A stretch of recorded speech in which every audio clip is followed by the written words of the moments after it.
Something is awakening inside of Black women, a quiet but undeniable knowing that we're meant for more than survival, more than sacrifice, more than endurance, more than carrying everyone else's expectations while putting our own dreams on hold. A realization that the life we've been taught to accept may not be the life we're meant to live, and that there may be more freedom, more peace, more joy, and more possibility available to us than we've ever imagined. Because once you realize you have options, everything changes. Close your eyes and imagine living a life you love, unapologetic and unbothered, free from daily microaggressions from Karens and Kens, free from the fear of police brutality and systemic racism. Wouldn't that feel amazing? Now open your eyes. What if I told you that it's possible? Hear inspiring stories and get the actual blueprints from brothers and sisters of the diaspora who are living out their wildest dreams abroad. You've heard the term, now be inspired by the movement. I'm Krishan Wright, and this is Blaxit Global. I am thrilled for this episode of the Blaxit Global podcast because my next guest is so fire. Oh my goodness. I'm excited because we have Courtney Bowden here. She is the visionary behind Black Expat Stories, a multimedia platform documenting the Blaxit movement, y'all. So she is originally from Michigan. We are going to get down to it and how her new life has evolved in Playa del Carmen, Mexico. So welcome, Courtney.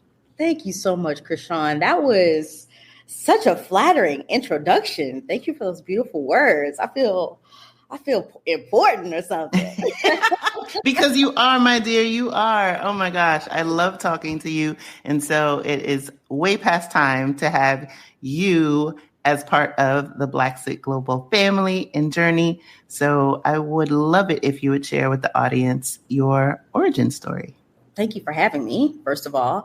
And as you mentioned, I'm originally from Michigan. I'm from a small town called Clarkston. Now, most of the time when people ask me where I'm from, I just say Metro Detroit because it's that small. But it's situated between Flint and Detroit. And I spent my first 18 years there after high school. I went to college out of state in Ohio, then went on to grad school in Pennsylvania. Then, interestingly enough, made the move south to the deep south to Mississippi. That is where my mom is from. And so, unfortunately, my father passed away during my senior year of college. And so I did my 2 years in grad school in Pennsylvania. And by the time all of that was completed, my mother had already sold her business and retired and moved back home to Mississippi. And so after graduation, home was no longer Michigan, it was Mississippi. And when I tell you that was the biggest culture shock of my life, even bigger than the culture shock that I experienced when I moved to Mexico. And I spent so many summers there visiting my grandparents, my aunts and my uncles, but visiting as a child and living there are two very different experiences. And so it wasn't for me. And about a year and a half later, I decided to move to Atlanta. My brother was there attending culinary school, and we were roomies, which was a very interesting experience living with your younger brother. We had some fun times, though. And that is when I felt like my life began to open up. I started my business, communications and marketing consultancy, and I eventually met my husband. And so I spent a decade in Atlanta.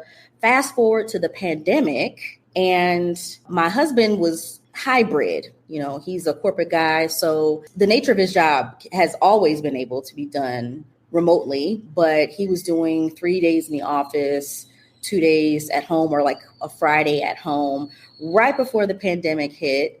And then when March 2020 came, he got fired. He got fired right before the pandemic, like a week before it was declared a pandemic. So we're reeling. We're in Atlanta. He's out of work for 5 months. So I'm in business. I've been remote since 2015. We're, trying to live in this pandemic, trying to pay our bills. Thank goodness we were able to make it. Months later, it turns out it was a ruling by the Georgia Department of Labor that he was wrongfully terminated. By that time that ruling came out, we were already making our plans to move abroad.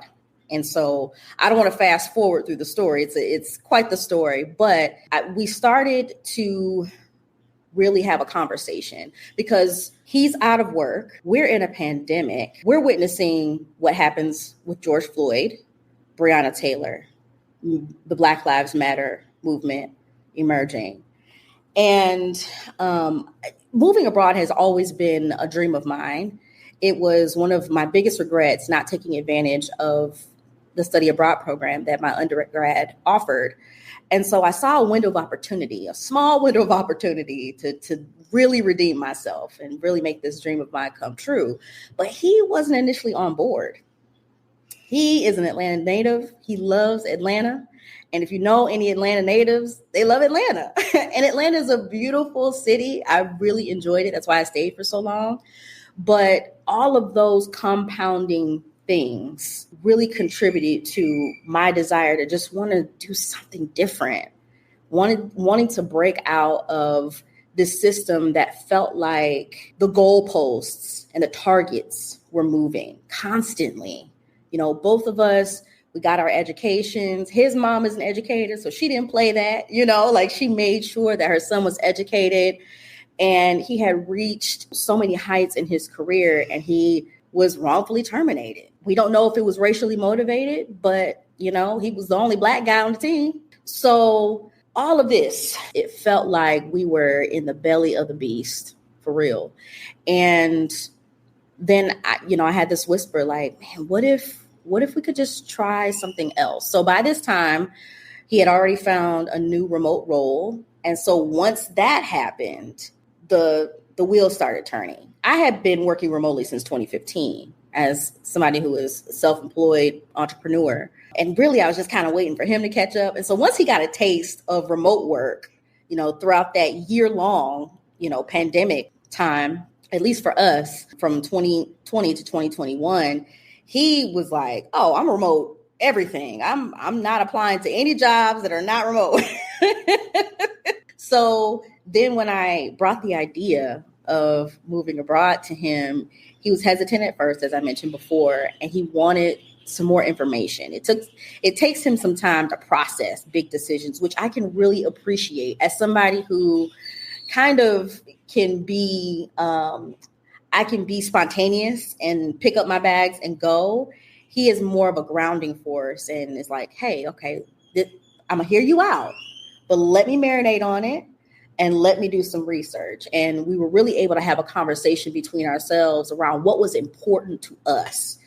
So people ask all the time, how that conversation occurred, and how, because you're not always, when you're partnered, you're not always going to be on the same page about the same things at the same time. And so you have to know each other and respect each other's processes enough to grant each other some space, And so that's what I did, even though every fiber in my body wanted to pack up and go right then and there. And I would be making my case, it was over the course of like 6 months. I was just making my case. Yeah. And then when George Floyd happened, he saw that video. I did not watch that video. I cannot, it would shatter me. But he saw that man struggle for his life for over 9 minutes. And I think it really shifted something inside of him, on top of all of these other things that were occurring with how the United States was handling the pandemic, right? And we were living in Georgia, which was one of the first places to open up after open up the quarantine. And so folks were so eager, I remember, to get back to normal, whatever that was. And here we are reeling from all of these things. And on top of that, Krishan, in August of 2020, I lost a friend to suicide. So I'm reassessing my entire life at this point. And the case for moving abroad for me couldn't be any stronger, but I had to allow my husband the space to really come to that decision on his own, to be open to it, right? And so once we created a list of places where we could see ourselves going. Now, it didn't matter what the list was, to be honest, because the rest of the world saw how the United States was managing the pandemic and closed those borders, okay? I think you're really being generous by saying managing. Right. That is very generous. Yes. And so our options really got reduced. But on both of our lists was Mexico. Now, we had only been to Mexico once before then. Yeah. Yeah. In 2019, we visited Cancun with some friends, and we had a good time. It was 5 days. So we were like, okay, well, we guess we'll start in Cancun. And so once we came to the consensus of where we would go and when we would leave, right, we were able to set a date and kind of work backwards. You know, we had to get rid of things. We had to just move our whole life. We told our closest friends, just a handful of our closest friends and our immediate family. And then we just started planning quietly. We were moving like the G in lasagna. We had told somebody, I can't remember who it was. And I started feeling this resistance, right? From folks like, oh, you're moving to Mexico? Really? Why? Right? Like people looked at me like I was crazy. We'll be right back. Building a life overseas is about more than just choosing a country. It's about choosing yourself. That's why I created our newest guide, 7 Questions Every Black Woman Should Ask Herself Before Building a Life Overseas. Get your free copy through the link in this episode or visit blaxitglobal.com. Yeah, because it's like, what about the cartel? I mean, they're trying to come over here. Like all of the things, all of the stereotypes and propaganda that has been shoveled repeatedly in front of Americans for years. Yes. And I heard some of all of it. And in my mind, because mind you, again, I had only been to Mexico once. So I did not have any lived experience to be able to combat those concerns. And I heard them. But at the same time, as a media scholar, that's what I spent my academic career doing, who studied the depictions of Black and brown people in the media. I understood why so many people had that response. I didn't absorb it, right? I didn't internalize it because I knew where it came from, thankfully. And so after I got a couple of those responses, I was like, okay, all right, well, this is a decision that we've made between ourselves, and we're just going to do our thing. We're just going to prepare for our move. And so we did. It's funny because we left May 1st of 2021, booked that one-way flight. We started off in Cancun for the first 30 days. And Krishan, I remember the moment when that plane was descending onto the tarmac. We were landing in Cancun and we were masked up. And for some reason, I was moved to tears immediately upon landing. I was it just immediately, like even before my feet hit the ground, before we even grab our luggage, there's this weight coming off of my shoulders. And within the first 2 weeks of being here, I knew that I wanted to stay. What I didn't mention before was that we were here on a deal, a handshake deal, a six month experiment. Wait. You gotta run that one back. So you and your husband were like, okay, we're gonna do this. We're gonna try this for 6 months and see how it goes. Wow. Yeah, because so we put, all of our stuff in storage and just gave ourselves the space to be able to come back if it didn't jive with us, right? In my spirit, I knew. I was like, I know something, because I was at the point in my life where something had to give. something had to give. I had spent, at that point, I was 33. I had spent 33 years on this hamster wheel. I had experienced racism since the age of 1. And by that, I mean my family integrated our neighborhood that I was raised in the 80s. Yes. People often are shocked to know that at one point, my hometown was a sundown town. Yeah. Wow. Yeah. And so when my parents were house hunting, what a lot of people are not aware of, and we're becoming more aware of, is this idea of redlining and zoning, which were very prevalent in the northern areas. Because in the South was already segregated, right? The North was not, but it was through real estate. And so they would review folks' mortgage applications and shift them over to certain neighborhoods and areas, or prevent them from even viewing properties in certain neighborhoods and areas. That was still happening in 1988, even though it was made illegal. So just because things are illegal doesn't mean that they don't continue to happen. And so the homeowners association had to vote on whether they would allow the realtor to sell my parents the home. That's the environment I was in. So schools being the only in the classroom, never having any Black teachers or teachers of color, all of these things, all of this like subtle, covert racism, all of these years of built up micro and macro aggressions. I was tired. I was exhausted, actually. Yeah, because we experience racism directly and indirectly. Right. You know, it's either direct in various forms or indirect, which is the system, right? Yeah. You have all of these trap doors in America, and it doesn't take much to turn around and be like, oh, look, another gotcha. Oh, you want to move to a nice neighborhood? Oh, well, let's talk to the homeowners association and see if this realtor is going to be permitted to even show you the place. Like, what kind of, I can't, well, first of all, you can't rationalize something that's just evil, right? But the fact that people thought this and thought that this was okay, even though, to your point, it was illegal, it just astounds me. Yeah.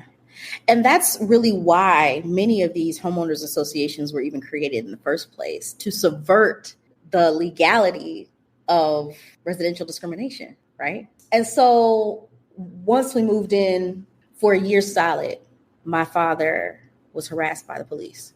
A year solid. He was a police officer himself in another city, and he would work overnight, and he would be driving home, and like clockwork, the police would stop him, do a full-on stop. It got so bad that he had to escalate that to both departments, his police department and the city police department that we were living in.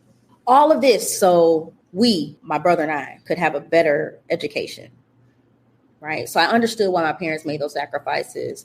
And at the same time, there were just certain things that we faced that a lot of people don't talk about when Black folks move to the suburbs. You know, we talk about the schools, we talk about the gated communities, we talk about the amenities, we talk about all of these things, the quote unquote safety. But in my years of growing up in some of those idyllic spaces, they have been some of the most violent.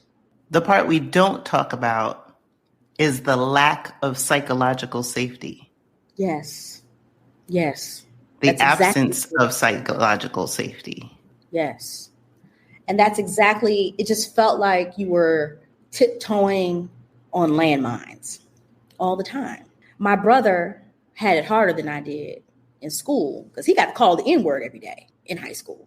So now you trying to be a freedom rider, you an integrator, but at the same time, you're trying to get your education, you're trying to be a student, and you're having to deal with all of this, right? But push through because you're lucky to be here. That's how folks make you feel in those spaces.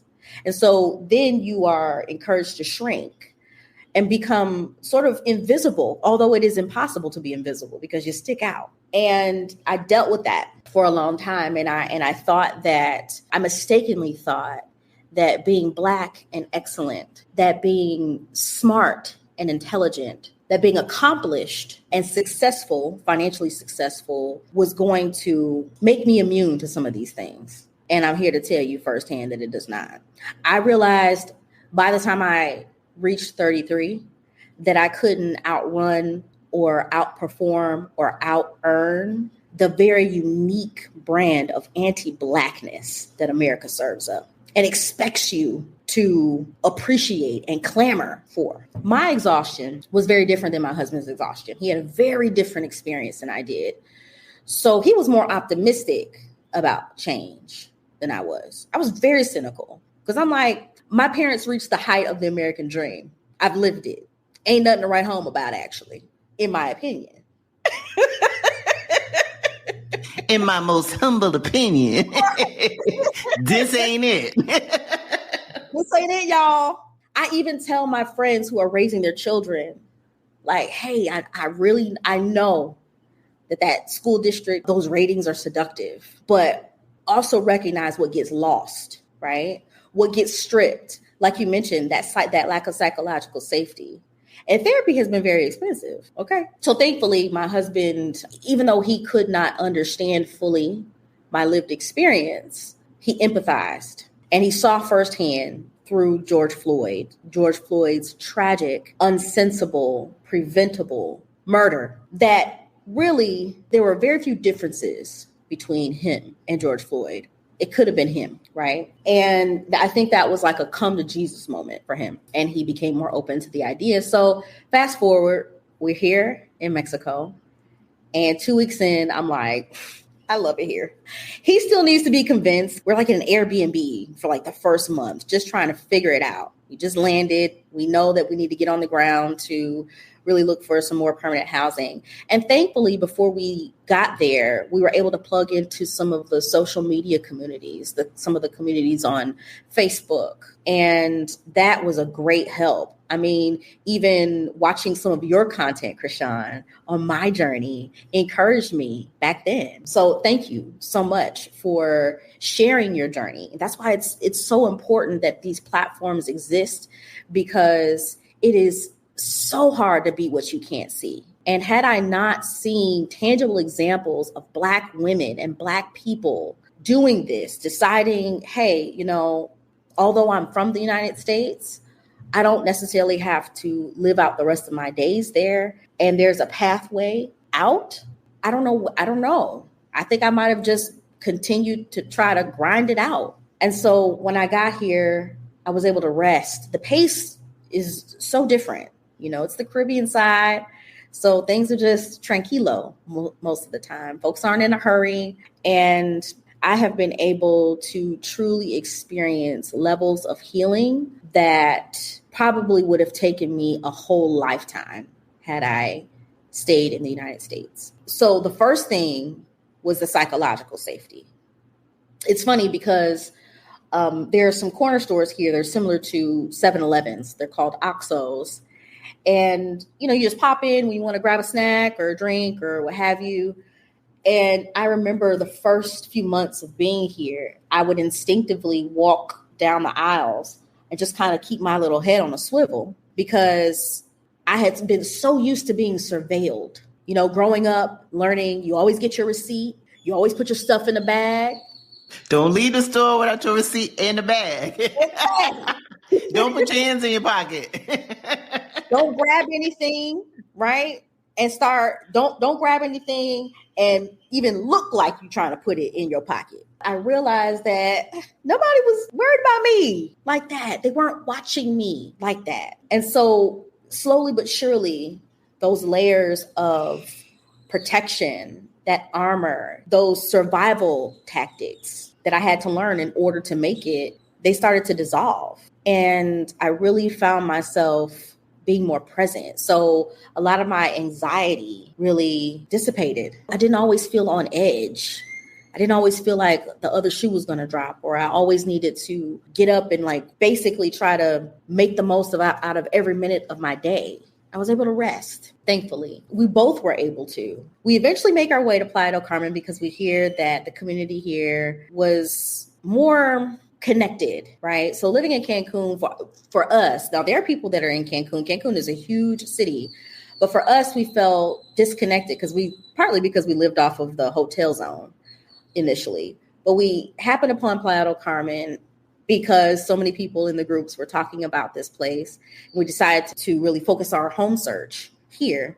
We got here, we were able to find a place, and then we just started settling in. And so it took probably a good 6 months before we were comfortable, moving about. So I tell people all the time that it takes time. Give yourself time and grace to settle in. It is often very tempting to hit the ground running and try to go everywhere and meet everybody and do everything. But, you're going to spend the first month or two just trying to figure out how to pay your light bill and hoping that they don't turn it off, right? So just getting those basics down was important to us. Unfortunately, a month after we moved to Playa, I lost my dear aunt. And so I had to go back to the States. So we spent some time going back and forth because we still had things there. I still had clients there. But being here just felt like a balm for my soul.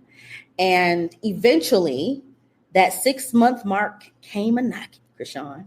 And so my husband and I, we had to sit down and have a conversation, a check-in. Like, where are we? We said 6 months. How are we feeling? And we both looked at each other and we were like, we like it here.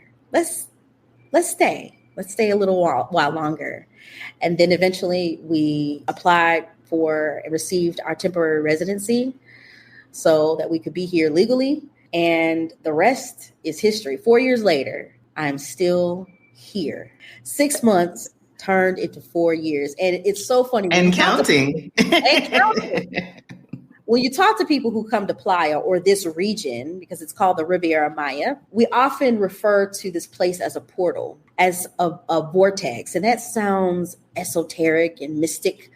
But if you've ever been here, you can feel the energy. People say, Playa te aborta or te adapta. Playa either aborts you, pushes you out if you're not supposed to be here, or either it embraces you and it adopts you.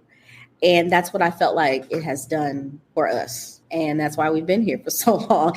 Also, the community aspect is really huge. How have you been adjusting to the language now for plus years in? I knew a little bit of Spanish before moving here. I studied Spanish in high school and some in college. But, like anything, especially a language, if you do not use it, you will lose it. And so I didn't really have a lot of places to practice. I knew how to read, though, in Espanol. So that helped me. And just being here every day, immersing myself, we had to take cabs. We had to go get groceries, and just learning your vocab really increases when you're in the grocery store. You're seeing what things are named. I remember spending an hour in the grocery store, just for a handful of items, because I just didn't know what things were called. So that is the weirdest thing. Only if you have, I guess if you traveled abroad and stayed in an Airbnb an extended period of time, but that first time when you have moved and you're like, I need to get food, and you're thinking in your mother tongue, and you're like, oh, wait a second. Or what my mistake was, very humbling, was going to the self-checkout. And it's like, oh, wait, what do you call a pepper? Yes, because you have to plug it in. And yes, because I was like, oh, I skipped and went to an advanced level of this expat journey by mistake. Right. It took me a year to be brave enough to do the self-checkout, because for that very reason, because sometimes, and this is when I really realized that Spanish, like so many other languages, there's regional differences. And so you can look something up on the Google Translate, for instance, but it may not match. It may be called something completely different, and you have to figure it out for where you are. So that's been a fun journey. I'm not as fluent as I would like to be. I am conversational, and I understand far more than I feel comfortable speaking fluently. And so it has been one of my priorities to really get on a curriculum. Because right now, like, I know enough to be dangerous, and that is dangerous because that creates this plateau. And I feel like I've plateaued in my language learning journey. And so I'm ready to, kick it up a notch and actually become more fluent, because some of the encounters that I've had speaking Spanish with locals and, being in conversation have been so enriching. And so I encourage folks who are on this journey to prioritize learning the language of where you're at or where you're going to be, because it opens up a whole other world. Like, when you are not fluent in the language of a space, you kind of find yourself in this bubble. I think of it as being like a radio and tuning your ear to the language. That's how it's felt here. So when I do listen to the radio and I hear the DJs talking, it's like I get excited because I know what they're talking about now, but that takes a little while. And then switching back and forth can be a challenge. So now I'm ready to step up my language learning so that I'm more fluid. But adjusting to the other things, culturally, there's a lot of holidays here, which I love, because Mexican people just really love to celebrate life. Every other month, I'm figuring out a new holiday and what it means, because it's like you'll get this notice that something's closing. You're like, okay, another holiday? We just had one. That has been refreshing. The focus on community and family here has transformed the way that I engage in my own communities. And I say that because here on Sundays, especially, families get together on the weekends, really. They get together. You see the beaches are going to be full of intergenerational families. So it's not just young people on the beach. It's the elders as well, the babies. I mean, they're all out there. And the slower pace has, I mentioned it before, it's been such a blessing because I've been able to get still. I've been able to redefine my values and my priorities and also my focus. Because capitalism, the unique brand, the unique American brand, has a wonderful way of stripping you of the things that you need to live like a full life inherently as a human. And then they sell it back to you. Here, everything's not a transaction. And everything's not monetized. So for instance, there are plenty of open spaces. Like in the States, I think we have such a huge loneliness epidemic, partly because there are so few third spaces that exist. And loitering or just existing freely in some places is criminalized. But here we have free tracks, we have free workout areas, open air workout spaces, open air parks and walking trails. And so I've been able to really appreciate nature in a new way. There's beautiful birds and flowers. So just really becoming more acquainted with the land has also been something that has been an adjustment, because coming from Atlanta, it's not necessarily a concrete jungle, but it's not very walkable. You have to drive nearly everywhere. And most people spend so much of their time in their cars commuting back and forth. Whereas here, there's so many walkable places and there's time and space, and people have time and space to build connections. I can't tell you how many impromptu game nights and dinners and just kickbacks that I've been to. And that's how I believe the community has been built here, is just through those interactions. And so when you guys landed and you settled in Playa del Carmen, and you talked a lot about community, was that what served as the inspiration for you to start to chronicle through Black Expat Stories? Oh, absolutely. It was because of all of those connections that I was making, all the conversations that I was having with folks, that I saw so many common threads between myself and the folks that I was talking to, why they decided to leave. Most of the times it was the United States. There are a lot of Black Canadians here as well. A lot of Black folks from the UK too. And I started to hear things like, I just got tired of the hustle the grind. A lot of people were talking about the desire to find more freedom, understanding that being, at least in the United States, I can't speak for Canada or the UK because I've never lived in those places. But for Black Americans, it's a very real thing. You know, when we think about police brutality, when we think about now, all of the things that are on full display, and they were a little bit more covert, 4 or 5 years ago. A lot of people also that I ran into came here for healing. Some of them didn't know it at the time. They didn't know what was pulling them, but I've heard so many testimonies of folks just having their lives transformed. And I just felt like something is happening. It felt like all of a sudden there were a few of us, and then I started seeing new faces. And then after I moved, because remember, we moved in silence initially. It wasn't until a year that we were here that I told folks more publicly. Like, I just made this announcement on social media. I was like, hey guys, I guess I should start by telling you I moved to Mexico. Mic drop moment. Because up until then, I hadn't been posting on social media like that. I was really here trying to figure out life.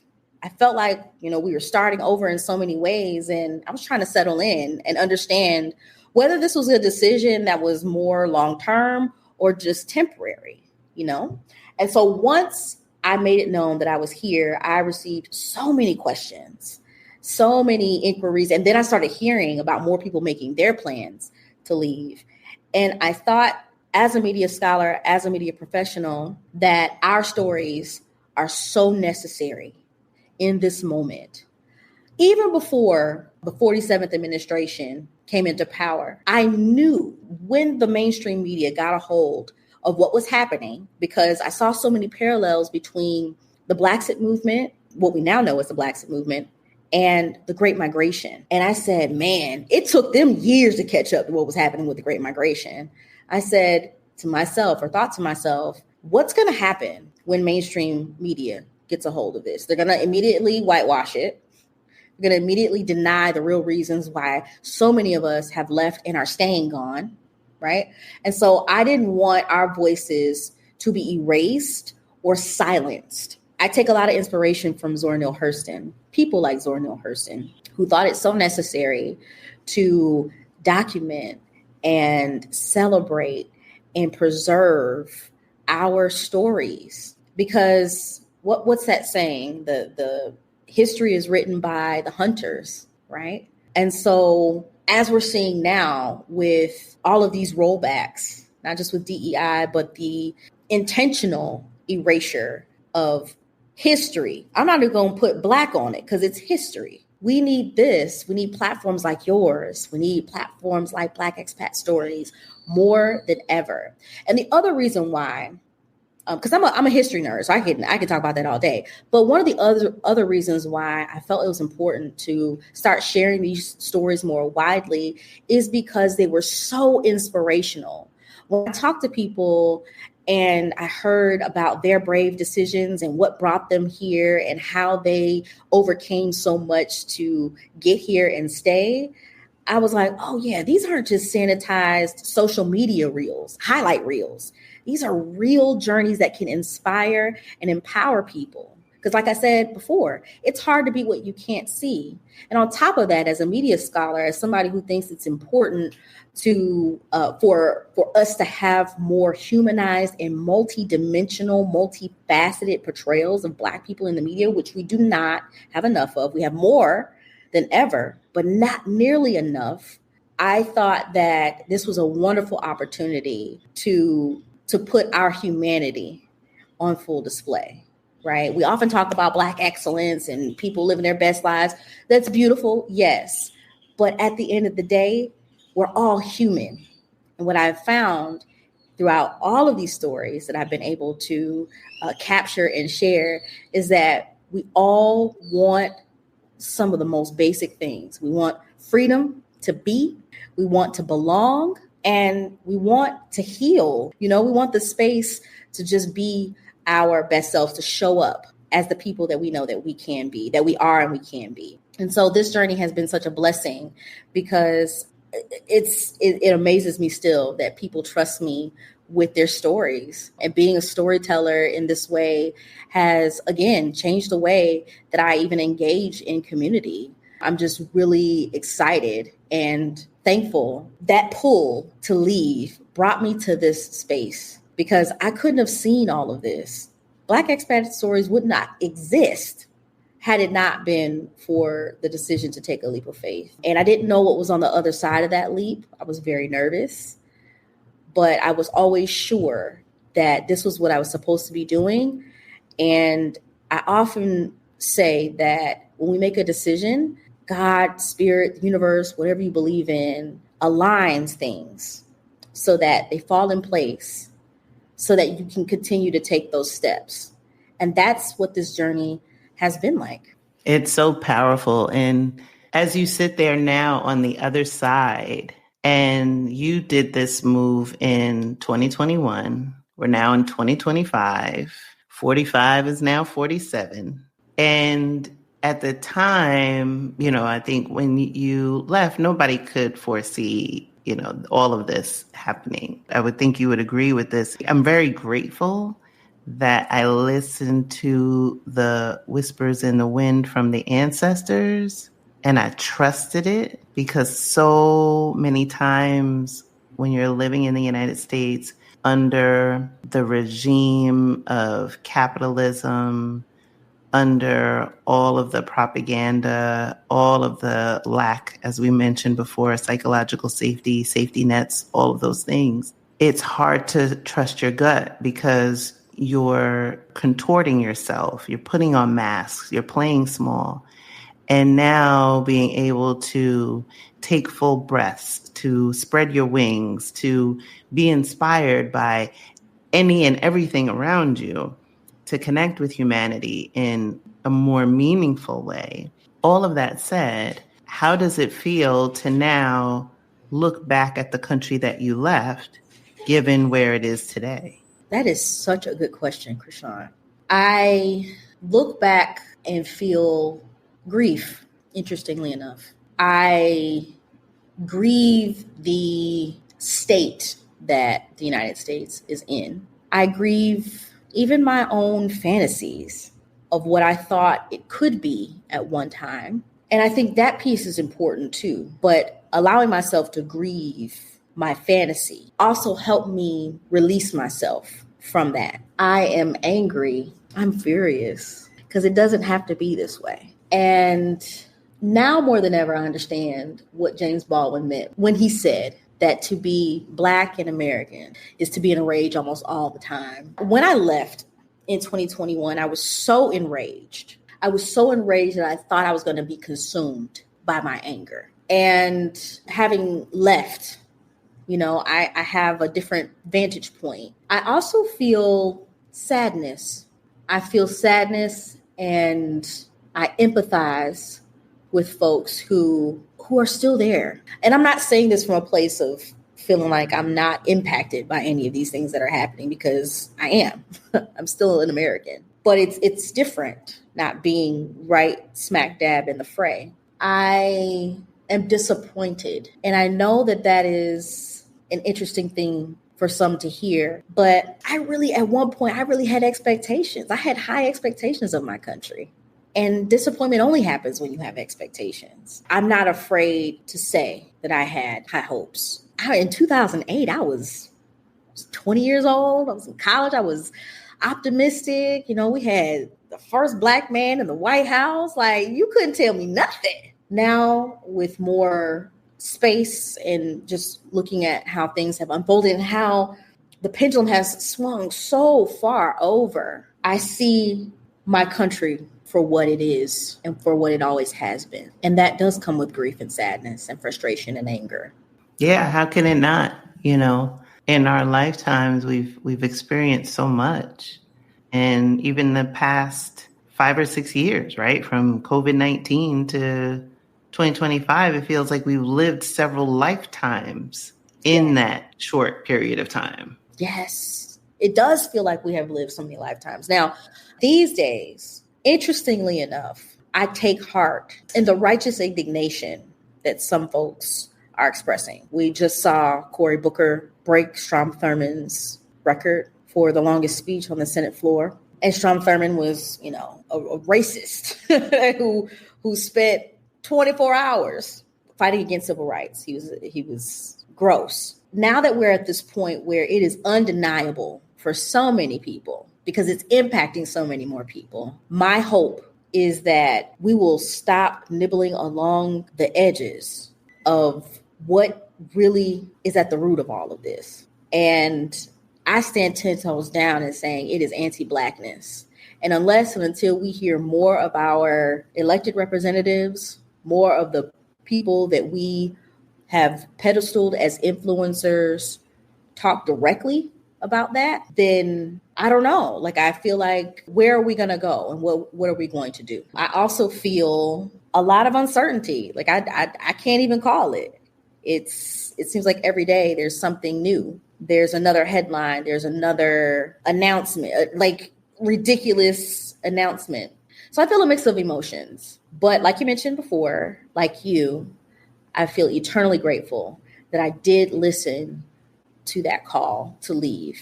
It is unequivocally and hands down one of the best decisions I've ever made. And I would do it again.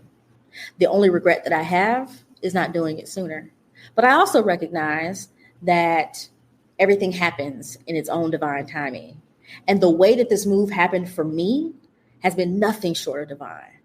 Absolutely. I feel the same way. And I agree. I feel that until mainstream media starts to say the words anti-Black, to hone in on anti-Blackness being the common thread that has run through every fiber of everything, the fabric of America, right? That's the bedrock, is anti-Blackness.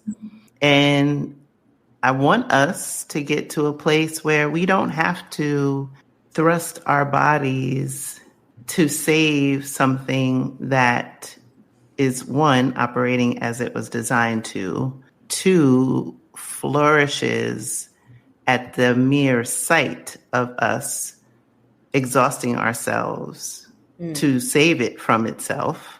And we saw that with I commend Cory Booker for breaking Strom Thurmond's record. But I also grieve the fact that he had to allow his body to withstand exhaustion in order to do so, right? To not eat, to not go to the bathroom, or even where we are now with 47. 47 exists because you didn't want to elect a Black woman. And 45 existed because you had 2 terms of a Black man. So the pendulum is on SpaceX, right? Because I'm like, oh, that's a fact. I don't know where y'all going now. Right. And I don't want to know, No, I'm not there. I don't want to know. But it's like, say the thing. I was excited about Kamala's run. Mm-hmm. I just, had measured excitement because I'm like, it's not a lot of runway. Okay, white liberals are giving mouth speak, but you vote against your interests too. And I'm like, And then sure enough, America did what I expected America to do.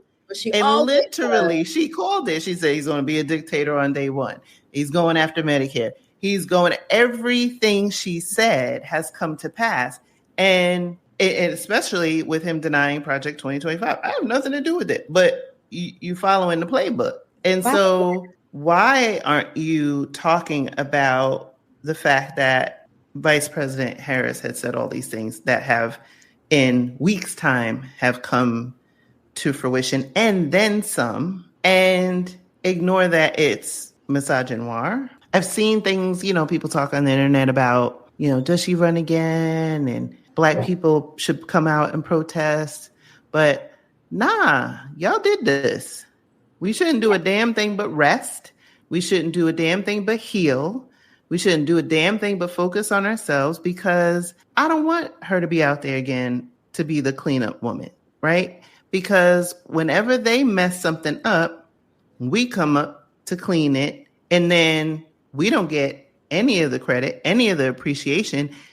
On the contrary, we get the backlash, right? We saw that with Obama. We saw that in New York City, right, with Koch. Koch was a terrible mayor. And then David Dinkins came in. Oh, he's ineffectual. Oh, he's this. Oh, he's that. With Obama, Bush was a disaster. It's like, oh, he wore a tan suit. His wife took a photo with her shoulders bare. I'm like, really? It's that moving target, right? It's yes, where the goalpost, you're never going to reach it because it was never meant for you. And yeah, I think I do commend Cory Booker. I do hate that he had to put his body on the line. And I wonder if that is even enough. I'm not saying that what he's done is not admirable, right? I don't want it to get it twisted. But at this point in time, I have a hard time reconciling where we are with where we actually need to be, and whether some of these tactics are going to be effective, you know? And it's also very interesting. It's an interesting experience to be living in a country with its first woman president in its history, and to see how, in so many ways, Mexico has its issues. And at the same time, how a lot of those issues, those root causes, are being addressed by new leadership.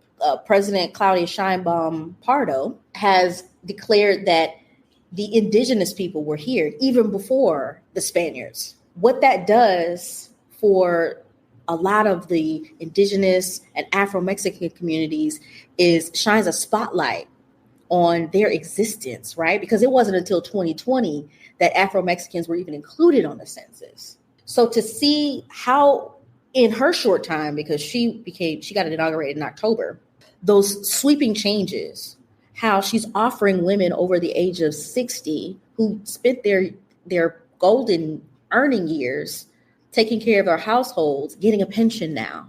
How she calls 2025 the year of the indigenous woman. So it's a stark difference. And what it has shown me is that change and progress in the right direction can happen quickly. It can. I refuse to believe that it should take very long. It will take time, because it's more than just writing things into law. It is also etching things into people's hearts. And that sometimes can be, a lengthy process. But there's something to be said about just that difference that I'm seeing, the deterioration of leadership and systems and institutions, the attack on those places. And here, the building up of people who were once dismissed, who were denied and silenced. And that just, that lets me know that it's possible. It lets me know that if enough people band together and make a different decision, make different choices, that positive change can happen in our lifetimes. As for the United States, I don't know. We are at a critical time. I'll say that. We're at an inflection point where it's truly do or die. I really believe that. And as it stands right now, I can't call it. I don't know. I think that when you have built something off of the backs of so many people, the indigenous people and enslaved people, for so long, it can only last for so long. And so perhaps this is the inevitable collapse of an empire that we're watching. Yeah, all empires have fallen, and Portugal, right, is an example. The transatlantic slave trade started in Portugal. They amassed a vast empire, including, parts of India. There was countries I was like, oh my gosh, like I didn't even know of, Macau. And yet, fast forward, it is the poorest country in Western Europe. And that quote unquote great empire evaporated. They also were under a dictator for a very long time. I too have parallels, but just of a different side. Mm-hmm. And it's interesting that to have that perspective, that I know I would not have arrived at had I not taken this leap and had the freedom of time to reflect and explore the juxtaposition. So with all the experience you have and doing Black Expat Stories, being in this new environment, you and your husband, relating to each other, minus all of the other weight, from the States. What do you see as what's next for you in the near term? Ooh, I love this question. What's next for me is a book. I'm working on a book. And I have I'm in partnership with a fabulous co-author and photographer. It is going to be a coffee table project that highlights Playa del Carmen. This place has given me so much, and I want to give back to it.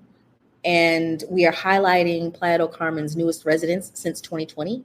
This is one of Mexico's fastest growing cities. And a lot of that growth has occurred after the pandemic, right? Or post-pandemic. I shouldn't say post-pandemic because we're still in one. There are so many changes that are afoot as a result of our presence here.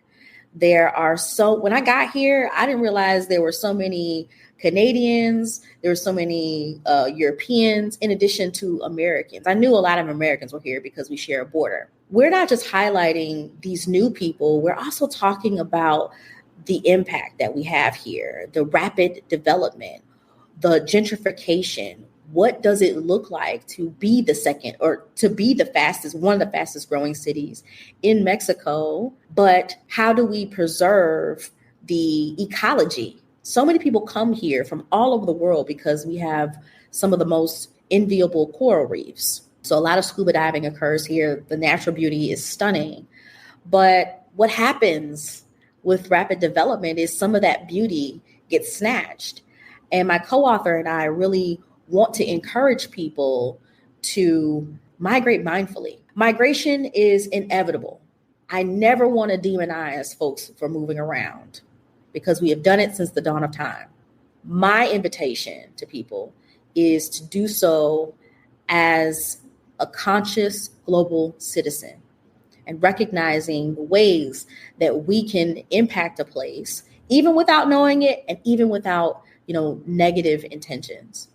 And so that is what's next. We are still writing, but our photos, it's just going to be stunning. I cannot wait for this to arrive so that it can be on your coffee tables very soon. The next thing is really just continuing to have amazing conversations on Black Expat Stories. We are kicking off season 2 very soon, and we have such a great lineup of guests. Our conversations are going even deeper. We're talking about more things that people want to hear about, like raising families and what does it look like to come here or to leave the United States and then have to go back. Those kinds of discussions are being had. And then, of course, we are working on developing our docuseries so that we can turn these stories into something that's on the bigger screen, because we are in not just a moment, but we're in a movement. And there's so many of us who are making the brave decision to say, there's something different for me out there. I don't know what it is, because this takes a leap of faith. And for those who have done it and it has turned out well for them, it has really changed the trajectory of their lives. And so why I do this is because I want people to understand that they have options. There are more options available to us now to live outside the United States than ever before. And I want folks to see everyday people making this move, thriving, and truly living their best lives. I tell folks all the time that leaving the United States has added years to my life. I was already young, right? I didn't have to wait till retirement, thank goodness. But I truly believe that, I have shaved years off, because when you are in the midst of an oppressive haze, when you're in that capitalistic hamster wheel, it ages you from the inside out. And so those are a few of the things that I'm really excited about. Right now, late last year, we launched Beauty in the Blaxit newsletter, which is on Substack. And so there we get into some expat Q&A. I ask people some of the common burning questions that I get asked all the time. And I'm sure you get asked all the time too, Krishan. So that folks can see how people are doing it with kids, solo, how marriages are thriving as a result of this as well.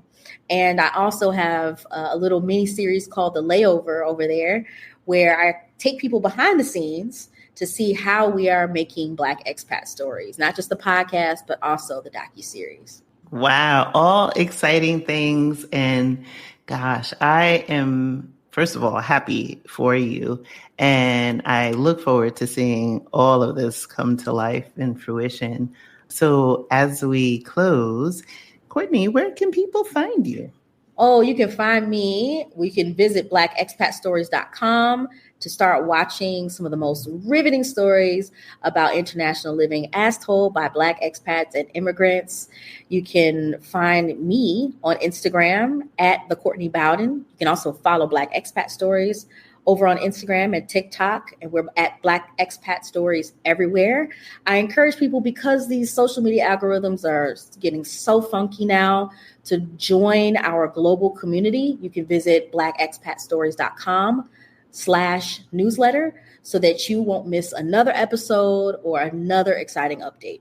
Awesome. I will link that in the show notes for this episode, as well as Courtney's appearance on our YouTube channel. She joined me there a few months back. And so we'll definitely link that there so you can see and hear more of her brilliance. So thank you so much, Courtney, for being a guest on the Blaxit Global podcast. I am like in awe of the amazing work that you're doing. I'm so excited to have another voice out here doing the work, having the conversations, documenting all of our travels and reinforcing that this is not a new phenomenon. We have been migrating for centuries, but the beauty of being able to leverage technology and meet the moment is huge. So for that, I thank you so much. Thank you, Krishan. Like I said before, you have been such a huge inspiration for me as I was beginning my expat journey and as I was starting Black Expat Stories. And so I just want to take the time to thank you and give you your flowers as well, because I believe that each of us play a role in this movement. And I can't tell you how many people I have run into that rave about all of the incredible content and resources that they have found right here on Blaxit Global. So thank you for creating the space. Thank you for having me and allowing me to share my journey. And I cannot wait to see all the amazing things that are in store for you as well. Thank you for listening to the Blaxit Global podcast. For more information on today's episode, be sure to visit our website at blaxitglobal.com. It's not only possible to live out your dreams unbothered and in full color, it is your birthright. This episode of the Blaxit Global podcast is sponsored by Blaxit Global Passport. At some point, the question stops being, can I move abroad? And becomes, what's possible for my life? Passport is where Black women from around the world come together to explore new possibilities, navigate life abroad, and create lives that feel bigger than the ones they were told to settle for. Because the goal was never just to move. The goal is to expand what feels possible. Visit blaxitglobal.com and click community to begin your next chapter.